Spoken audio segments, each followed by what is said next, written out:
So we are starting the calendar of today actually with an award that has been instituted in relation to these initiatives, and is called the Harari Conscious Leadership and Social Innovation Award from the University of San Francisco School of Management, which recognizes exceptional leaders in their entrepreneurship and innovation, benefiting society and the common good.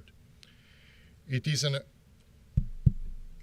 an award made with the support of Alan Davis and Mary Lou Durai, and in memory of Dr.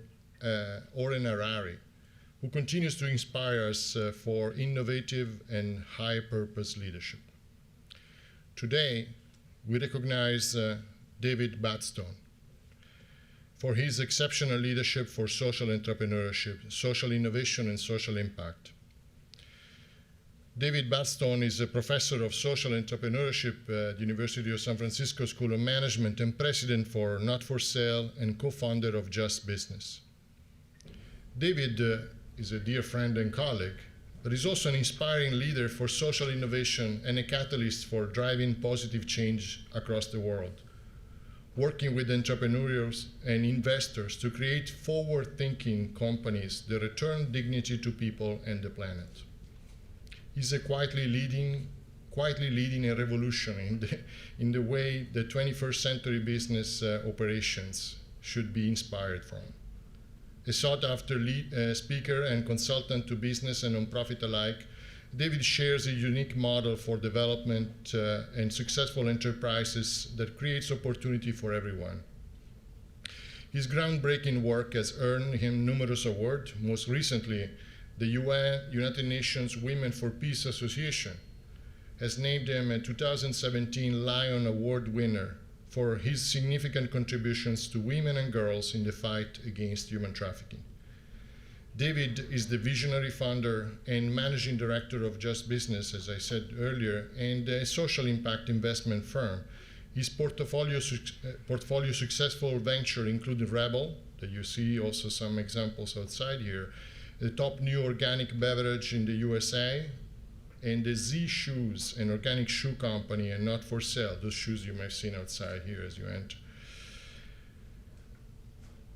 And also Not For Sale, that is a global anti-human trafficking organization. Prior to his academic appointment at USF, he was a private equity banker in the technology industry.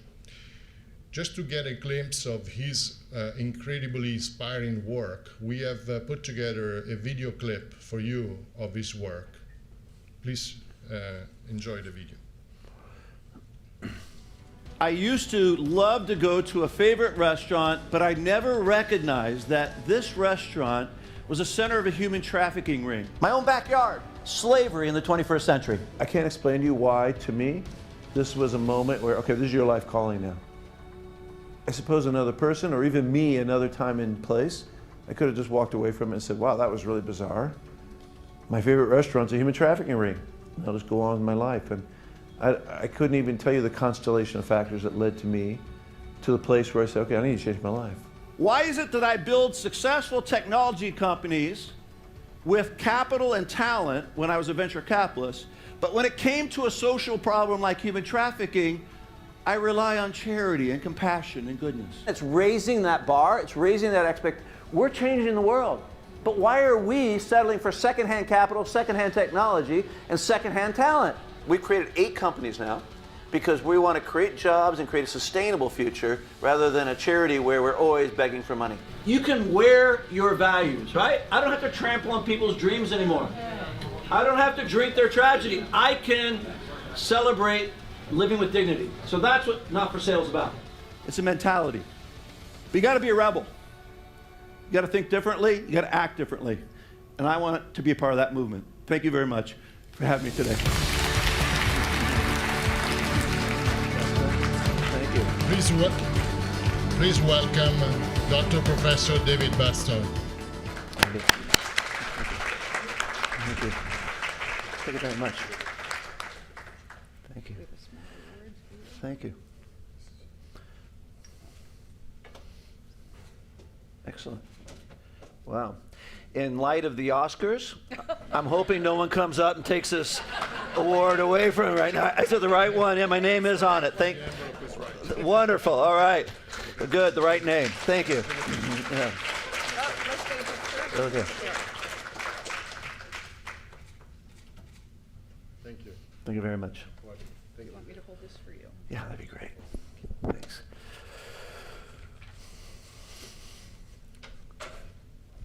Well, terrific. It's great to be here. It really is. And I want to thank Dean Davis, who's been very, very supportive of the program at USF to integrate social change, social transformation into the business department, into the school of management. And I say that because it's not a bolted on, it's not one class, it's at the very heart and soul of our university and our school of management. So I want to recognize a big hand for Dean Davis for that. And I think it's, it seems to be the most important thing this morning is to recognize your friendship with Marco Tavani. So I want to say that I'm a friend of Marco Tavani. And I do recognize that there's very few people in my long 23 years at USF who have been so visionary and, to me personally, so supportive of the things that I'm trying to do in the world and understand the relationship between the academy at University of San Francisco and what I'm trying to do out in the world and that bridge. So Marco Tavani, as well as my business, the chair of my department, Mark Canese, I don't know if Mark is here, but Mark and Marco have really been extraordinarily supportive, and I really want to recognize their leadership and thank them for that. So let me jump into my story because it's a part of the story of understanding social innovation and entrepreneurship, because I just didn't get it. I feel like when I ran into a problem like human trafficking, or it could be extreme poverty, it could be global warming, it could be HIV/AIDS, it could be any of the very complex, sophisticated problems that we face in the world, that we tend to open our heart and we shut down our brains. That is, we use strategies that don't work in the world that we know in terms of scaling companies and businesses, and we turn to models that will stay small and ineffective. And so I want to walk our way through that today, because this conference, the next 2 days, I'd love for strategy to be used that's being used over at Intel and Apple. That's the kind of thinking we need if we really want to change the world. If we want to get together, show a picture of some very poor people in the world, feel bad about them, maybe give a donation, check the box and walk away, then in 30 years, your kids will be here at the university, and I probably won't be teaching, but I hope I will be, and we're going to talk about how bad the world is. I don't want to do that. I want to tell you about how we're changing the world, not how bad the world is. All right, so let's get in that mindset first. So my story starts here in San Francisco. I was very happy being a private equity banker and a professor. I was very happy with that. I had enough 2 good gigs going on in my life that I enjoyed. But I found that this local restaurant here in San Francisco Bay Area was the center of a human trafficking ring that had brought over 500 teenagers from the area of Bangalore, India, into the Bay Area for the purpose of forced labor. First in the restaurant, washing dishes, working the tables, and then later being taken out to fruit and vegetable fields, brothels, and construction crews in Northern California. It was such a shock to me that this was happening in my own backyard that I did go around the world. I took my sabbatical here, my year-long sabbatical. I took a leave of absence from my bank, and I went around the world to follow the money, from San Francisco to Bangalore, from Los Angeles to Thailand, from Houston to Guatemala and Peru, from Washington, D.C. to Cameroon. I went around the world, every continent, trying to understand the money and the process of enslaving people. I learned some things. I learned that, if I can get these slides and move forward. I learned that there's 30 million people living in slavery today. So 30 million people living not in kind of low wages, not in terms of poor conditions, but they're being forced to work, they can't leave. That there's an industry that's $32 billion, all right? So it's large. It's an industry that is larger than Google, Nike, and Starbucks together. It's a big industry, right? So the question is, what do you do about it? And I only plan to write a book, right? I'm an academic. I'm a writer. I write a book, make it visible, and then I go back to my job, teaching, and at my bank, and go on with my life. My one step was to be able to tell the story. But sometimes when you take one step, when you immerse yourself, you get drawn into a deeper engagement. And this is what happened to me. I met this woman in northern Thailand. Her name is Krunam. Krunam is a artist. She's a painter. And she was not looking to get involved any deeper than I was. She was just walking by the aqueducts that surround Chiang Mai in northern Thailand. And she saw these two little kids sleeping by the waterfront. And then she saw a bunch of other kids gather around them. So she took one day from her studio empty canvases, tins of paint and brushes, and asked these kids to paint their story. And as they're painting their story, it's not rainbows and puppy dogs that appear on the canvas, but these nightmares. She goes, where do you get these stories? You're only 11 or 12. And they began to share with her that they were not from Thailand. They were from Laos, Myanmar, as far away as China. Many of them had been kidnapped. Others had been told if they went to Thailand, they could go to school. Some were forced to be beggars in streets. Many of them were thrown into karaoke bars so that men could come from around the world to do things to them that they would be arrested for doing in their own country. Well, Krunam was incensed, particularly when they told him that they were the lucky ones because they're now sleeping by the waterfront, but their friends were still in there. So that night, Krunam goes into the first karaoke bar she can find in Chiang Mai. She sees two little girls and a boy talking to adult clients. She runs in, she grabs them, she runs out. It's not the most sophisticated intervention strategy. I don't recommend you doing that in San Francisco tonight. But she was enraged. The next night, she goes into another karaoke bar, sees two little girls, she grabs them, and she runs out. Now, when I meet Krunam, she has 27 kids and no plan. I had 4 kids, I never had a plan either, but at least I had the job and tenure here, okay? She had 27 kids, no plan. She's living in this empty field. The only building they had, and this is it, is that palm thatched building with 4 posts and a dirt floor. And so I am confident that if you, any of you, had been with me that day when I met her and her 27 kids living here, that you would have done something as well. You would have made some promise. My promise was I would build her a home for her 27 kids. All right? I'll write this book. I got students. I'll make them read my book, and I'll pay for it, right? So 27 kids in this one village. I get back to San Francisco, and I'm writing my book, and I get a note from Krunam. You know, the only structure we have is burnt down. I now have 53 kids I've rescued, and we have no food. So what do you do when you're faced with a monumental problem? You think about, well, who among all my students was the least clever and would probably go over there and carry money with them? So I called Mark Wexler over there in the back. Mark was a student at USF. He was in my class, the Erasmus class. He just graduated. So I asked Mark if he would carry $10,000 cash over to Thailand. And he said, when do I need to go? And I said, tomorrow. I warn my students, don't get to know me because I'll probably ask you to do something really crazy. So Mark ends up being the founder of Not For Sale with me, and we've been together now. This is our 11th year. So 53 kids. By the time we can even start to begin to build that one house, there's 88 kids. So we start Not For Sale, Mark and I, as a way to build a village in northern Thailand.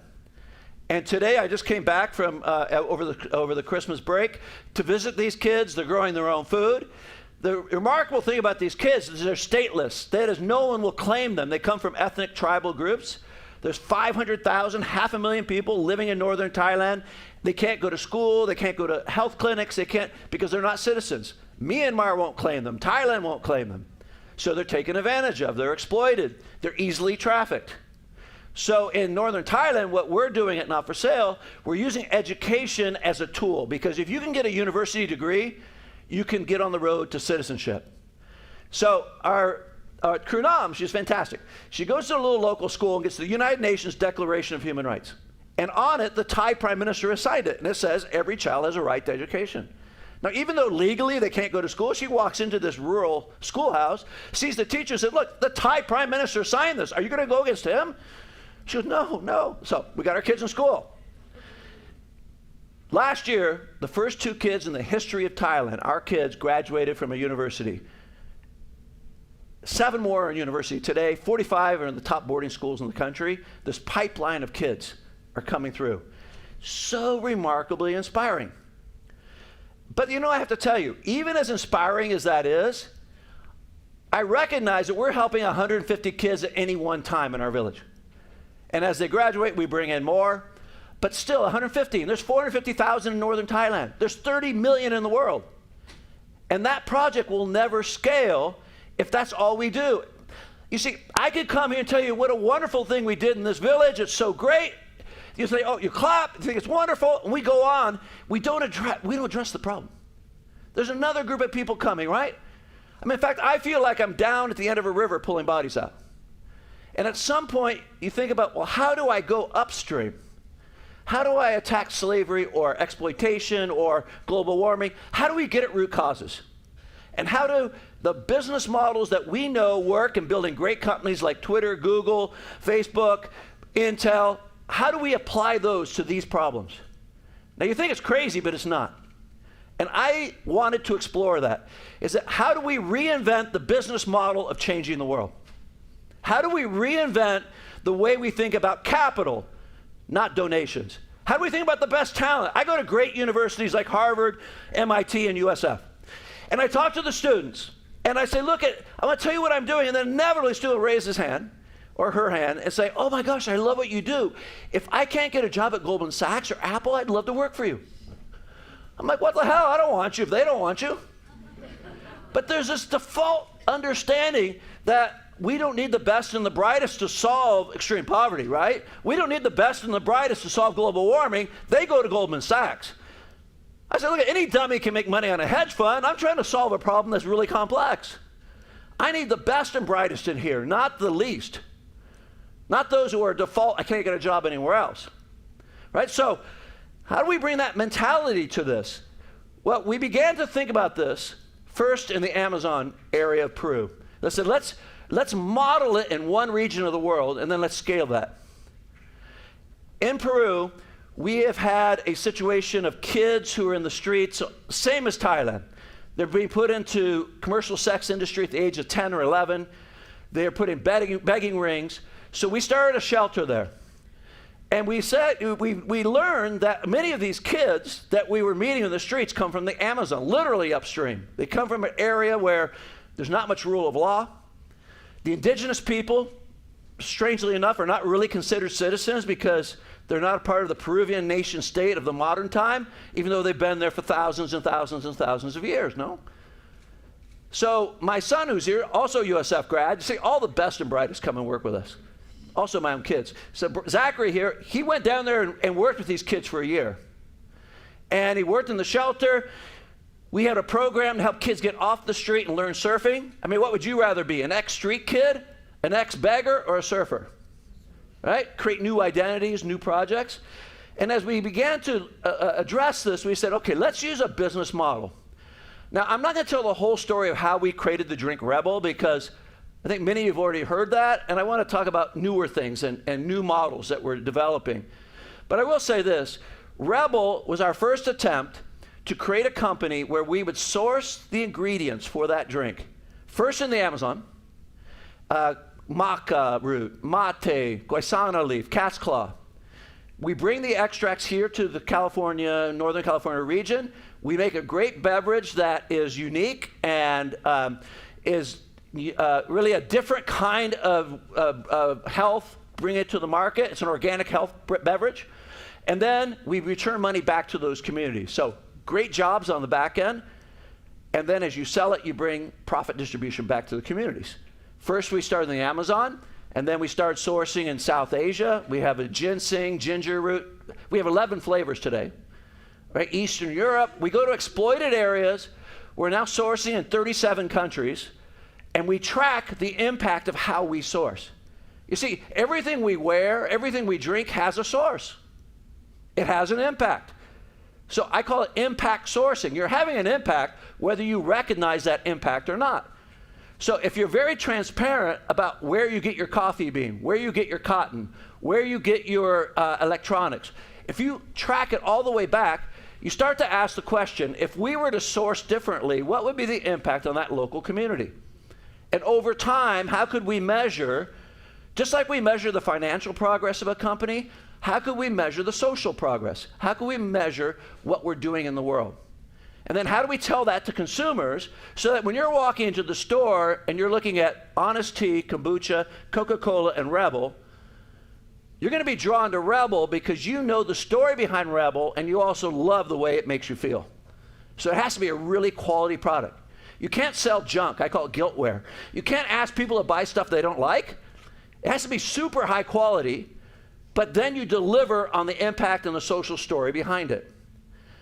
So we started 5 years ago, and today it's the #1 health organic beverage in America. It's in every Sprouts, Whole Foods, we're in Safeway now. It's just blown up. And what's great about it is that we started with people who believed as investors. It's private equity, right? People put in money just like they would in any other company. I remember, you know, I brought together a think tank of the 50 most influential people I knew. Now, I didn't know you then, but I'm sure I'd invite all of you, okay? So it's like, you know, founder of Twitter, Jack Dorsey, a baseball player for the Giants, Jeremy Affeldt, the wealth manager for the largest bank in the Southern Hemisphere, like 50 really bright people. And I said, help me figure out how we can create a business model and a company in the Amazon. And on Monday morning, my team at Not For Sale, we will put into effect, we will implement whatever idea you come up with. Stupidest promise I ever made. Because they came up with a beverage. I know nothing about beverage.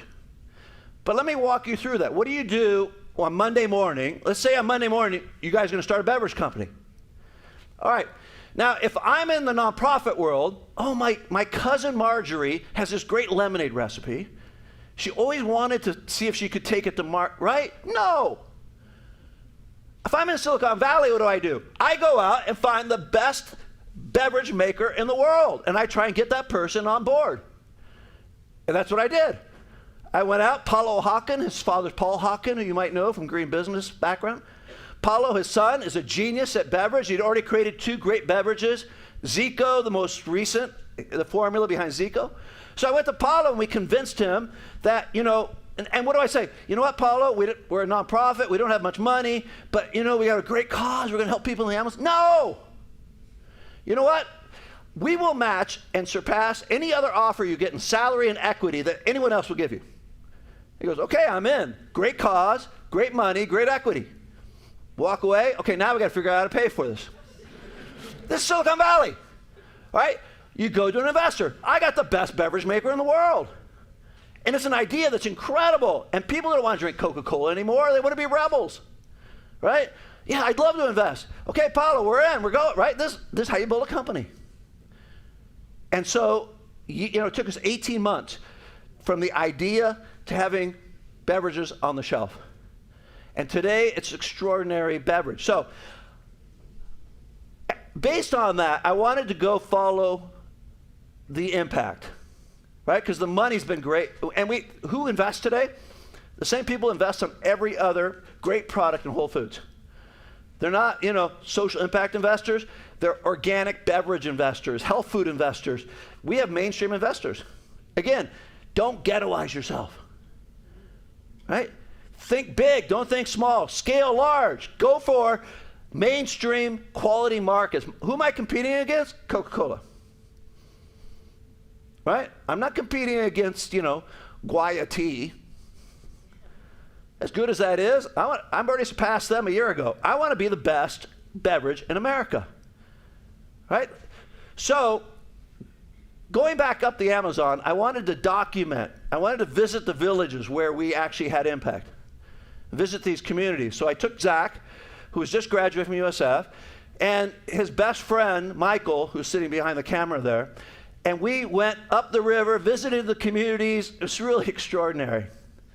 I mean, one community that really kind of took our heart was a community that had been displaced from their native lands, which they've had for hundreds of years, thousands of years, because squatters are coming in to do illegal logging. And these squatters have guns. And these people are very peaceful, they don't have any weapons, so they get pushed out. So we found this community, and Not For Sale's been working with for about 5 years, and they're living on the very edge of the Amazon. I mean, literally like fingernails hanging on to history. And we were so impressed with this community. They were strategic.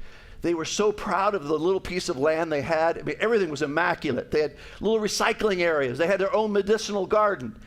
You know, we have this misconception that people who are poor or people who are on the edges of history are not very smart. Well, they didn't get a formal education. They just don't have access to capital. They just don't have access to market. They're exceptionally strategic. And it was just like, man, if we could just make that bridge, we could make that connection. And as we were visiting that community, the director that runs Not for Sale for Peru, he's been working 25 years with the indigenous people. He kind of comes out of the boat with this shoe that looks like a kind of a badly beat up Tom shoe. And he goes, hey, you know, I want to show you the shoe I've been playing with. And I go, what is that? He said, well, all the cotton on the top comes from that tree right there. Now, I'm not used to cotton growing in trees. I'm used to it coming from industrial cotton on the ground. And it's colors. It's brown and it's blue. It's kind of like Dr. Seuss. I thought, wow, crazy thing about this organic colored cotton. And then he goes, over here is the tree where we get the rubber. And it's like from a maple syrup. Comes right out of the tree. So there's the rubber and there's the cotton.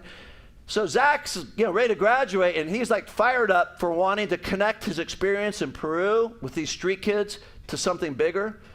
That is, how do I use a business idea now? And he goes, what about a shoe company? And I go, okay, I'll help you. Right? I'll be your investor. I'll help kind of I'll be your board of directors. And Zach runs it. It's a fantastic company. What I love about it is that 2 weeks ago, Zach went up the Amazon to go visit the communities again. They are sustainably sourcing this rubber so that they have 4 cycles over 4 years. Year 1, you take off the bark and you take the sap. Next year, you go to the next side of this tree. You take off the bark. The 3rd year, you come around the back. 4 sides, and when you come back around the tree, it's ready for production again. That one tree that Zach was with in this community had been serving 3 generations of rubber sappers. Right? Imagine the sustainability. That's the shoe that's out in the hallway. Right? So I can say, look, that rubber that's right there is on that tree. Why would I buy anything else?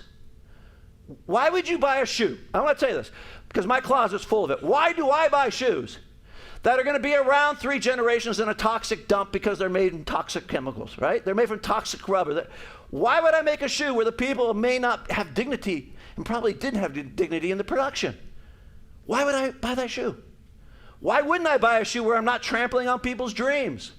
And you know what? It has to be super cool. That's how you change the future. So who are you competing with? I'm going to take Nike down. If you're not thinking that way, I'm not going to invest in you. Right? Who's my competition? Adidas. All right? You laugh today, but 4 years ago, 5 years ago, when I said Rebel was going to be, Coca-Cola now wants to buy us because they're losing market share like crazy and at a pace that we're doubling every year. They're losing every year. So thinking ahead, thinking to the future, this is a 21st century company. We shouldn't even be talking about social enterprise. We should talk about 21st century companies. Every company in the world today should be thinking about its impact and relation to the environment and to the people who make it, because that's what consumers care about. That's what students care about. Right? They want an identity. They want to be able to connect with the products that they buy. So it's super fun to be able to have that transparency of supply chain. Not only do we source the materials, but then we're able to know who produces it in the factory. We can pay them 3 times what they would get from any other factory. Right? You can follow the supply chain. It's just transparent. You can follow it the whole way through. In fact, this summer, we're taking some of our best supporters, people who bought in early on, we're going to take them all the way up the supply chain, visit the community. So if you want to come to the Amazon, write me a check and you can come with me, okay? So, and where does it go? The impact goes back to the community. This is the village I was just talking about, of education. So, what does it mean to walk like a hero? You know what? We're not the heroes. You buy a pair of shoes, you're the hero. You buy a Rebel, every day you're a hero, because every time you buy it, money goes directly back to these communities. Right? It's not like, well, if we make profit. No. Gross revenue. We give, so every time you buy a bottle of Rebel, it's like 10 cents goes straight to the Amazon. You buy a pair of shoes, $2 goes straight to Amazon, whether we make profit or not. Right? So, how do we then start to think about this strategically? You see, when I'm in Thailand, we do intervention. When we're in Peru, we have a shelter, we're doing intervention. But we will never scale beyond intervention if we don't find a way to change the model. So we'll flatline on that one bottom layer. But then you use research and development. That's why we have a school of management, to learn data analytics, to learn how to understand your customer base or your social base. Understanding the fact that, okay, most of the people are coming from this region of the Amazon. Why is that? What are the factors that lead to that? And Zach was talking last night about having a politics major at USF was really helpful for him to understand the politics of land rights, the politics of government corruption, the politics of social development. How do you marry that with a business degree? Right? That's what we do at USF. Because all knowledge is the knowledge that leads to transformation. Then you're doing research and development. You build an enterprise based on that knowledge. What happens? Now you're scaling your impact. Rebel is impacting 35,000 families this year. I had 150 families down at the bottom of the flat line, right? 150 kids, now 35,000 families, one company. Z Shoes will start, you start to replicate that. That's how you replicate and scale impact. Are you with me? So, great entrepreneurs. They can do something once because they're really lucky. And I meet a lot of Silicon Valley entrepreneurs. They'll tell you about the great project they had. Then they think they walk on water and they can do anything. It's really hard to be a serial entrepreneur, right?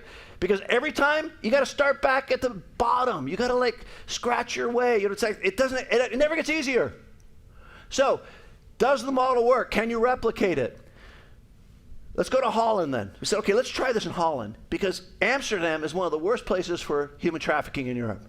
You've been to the red light district, maybe, some of you? Well, 3 out of 4 of those girls in those windows, they come from Eastern Europe. Our data, we began to understand that they're coming from Bulgaria, Hungary, Romania. They're coming from certain areas of Bulgaria, Hungary, Romania. Why are they coming from Eastern Europe? These are not, Dutch girls who think that maybe one day they might be a barista at Starbucks, or maybe they'll work behind a window as a prostitute. Right? And they want to leave and they can't. So I met this woman who I just showed, Tos. Tos has been working for 20 years in research and development in the red light district. But she was ready to quit. I had gone to meet her because I heard she's a legend. And I was just talking about how much I respected her, and she goes, oh, thank you, but I'm leaving. I'm like, what do you mean? Like, you have so much social capital. Why are you walking away? She says, I'm so tired of lying to these girls that if they leave the windows, that there's some better life for them. There's not. Where are they going to go? They're from Eastern Europe, these poor villages. They have a visa to work in entertainment in Holland, not to do anything else. Where are they going to go? So I said, look, I'm coming off this experiment in Peru. Let's work together in Holland. Let's see if we can do this. So we created a soup company. Now, soup in America, we think, oh, it's kind of nice every once in a while. Soup is really popular in Holland, Germany, and you'll find soup companies, really gourmet soup companies on different corners. Well, we started a soup company. What do? We got the best chef we could find. And we train these young women how to cut vegetables. Our first customers were the women behind the windows. All right? So let's have them understand that they're customers, not just beneficiaries. You don't start a soup kitchen. You start a soup company. And you go to the windows of the red light district. You say that's €2.50. If you want salad, it's €4. Kind of counterintuitive. You're being exploited. You're being taken advantage of. You're being controlled. But you got to pay for your soup. So we start getting all these women buying. We get a texting service. We have 300 women ordering soup every day. What's the soup? Carrot. Can you bring it between 3 and 3:30 when we're not seeing clients? And as that begins to grow, we get a call from the chief of police of Amsterdam. And he calls our team in. I thought, we didn't even get a business license to do this. We just started selling soup, making it in the red light district. You think a business professor would think of these things. So chief of police says, so we hear you're selling soup in the red light district. We said, yeah, we are. We hear it's really good soup. He said, best soup in Amsterdam is fantastic. He goes, could you cater all the precincts? Because we want to support what you're doing, and we heard the soup's fantastic. I got to tell you, if you're going to start a company, getting sex workers and cops as your first customers, you cannot beat it. Great demographic, right? So it begins to grow. The Trader Joe's of Europe, it's called Hema, came to us and we want to commercialize your soup. Right? So they have 800 stores. Now I got a challenge. I've got customers, I got demand, I don't have production. I got to start a culinary school. We went to Jamie Oliver, the Naked Chef. If you don't know who he is, it sounds very strange, but Jamie Oliver, the Naked Chef, helps us build a culinary school. We have 17 new women coming in every week. All right? So this is the part I love. Because you talk about social problems that are intractable. People told me when we decided to go to Holland, to Amsterdam, listen, the sex industry is just part of the fabric. You're never going to change that. That's just going to be a part of it, and Dutch have this almost ideological bonding with it. They're not going to let go of it. Build a better alternative. Build disruption. Build other opportunities, and mindsets change. The mayor of Amsterdam contacted us and said, you know what? We watch what you're doing. Why are we the brothel of Europe? We've got Anne Frank, we've got Van Gogh, we've got the canals. But men from Croatia, Greece, UK, Germany, they come here for a sex holiday weekend. That's what they know Amsterdam for. So I'm going to shut down half the red light district, and I want to give you one of the brothels to start a restaurant. And that's what we did. It's called Dignita. First year of operation, we brought in really, really top chefs. These young girls who are coming through our culinary school, they get placed in our restaurant. Year one, we were able to make $250,000 profit, not revenue, profit. Next week, we open a new restaurant, the second restaurant. I want to open these all over Europe, right? Hard Rock Cafe better watch out. We're coming after them. Dignita, right? Again, I say these things, but I really mean it, right? We're coming after them because we've got a better model. We've got a better customer base. We've got belief behind what we do. All right? I get to eat like I want to be. I get to wear my clothes with dignity. I love it. And I'm going to be stylish. I'm going to go to great restaurants. But they're better. Right? So, finally, I'm just going to end on when you create that kind of energy, when you create those models, then the real goal for scalability is to get the companies that have much more capital than you, a much larger customer base, to want to repeat what you're doing. They want to learn from your model and put it into the way that they operate. Then you really create change. Spence Diamond, based in Canada, Vancouver. They're a great diamond company that for quite some time they mine their diamonds in East Africa like everybody else. You know, you probably saw Blood Diamond with Leonardo DiCaprio. You know the story of Blood Diamonds. Still continues today. Time magazine had a cover story last year. This doesn't change. All right? Even though there's processes in place, you can get around them. So take a better approach. Right? This is what I say to my students here at USF. Disrupt and innovate. Don't protest. Disrupt and innovate. Create a better alternative. Create a better model. I'm not going to go in front of a Nike Stop sweatshops in Southeast Asia. Maybe I'll feel better. I don't really. But maybe I feel better for a little bit in time because I'm like giving a voice. Build a better shoe company. Right? Beat them at their own game. So, Diamond, Spence came to us. We didn't go to Spence. Spence came to us and said, you know what?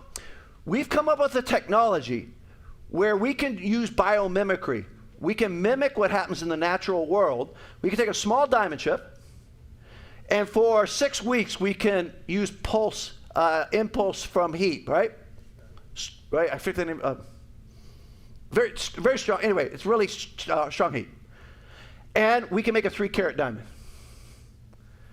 It's an artisan diamond. At first we called it a lab diamond, but you know, hey, love, I love you so much. Would you like a lab diamond? Okay.